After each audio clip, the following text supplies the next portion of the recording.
So in the previous video, we talked about the uneven bow distribution and one way to solve it, which was to use a bow recovery. But sometimes a bow recovery is not always appropriate. Sometimes you don't want to put a space, however large or small, after a long note before you play a short note. Occasionally a comma will happen in the music where it's very appropriate to put that in there. But what if it's not? What if it's smooth and legato playing?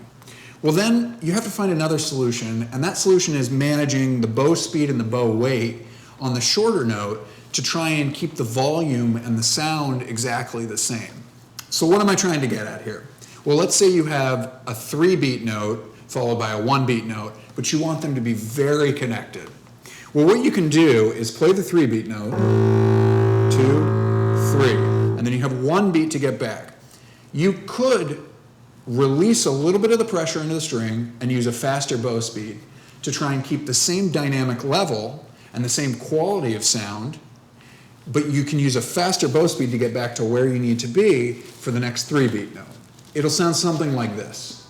1, 2, 3, 1, 1, 2, 3, 1, 1, 2, 3, 1, 1, 2. You can do it the other direction as well. 1, 2, 3, 1, 1, 2, 3, 1, 1, 2, 3, 1. So it may change the color of the sound slightly, but you can try and avoid that as much as possible.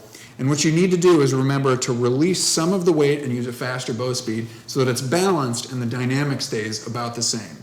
Practice this technique on some open strings, or maybe find somewhere in your etudes or your solo work that you can use this technique where you think that maybe a bow recovery isn't the most appropriate choice, but managing the distribution of weight and speed is a better choice.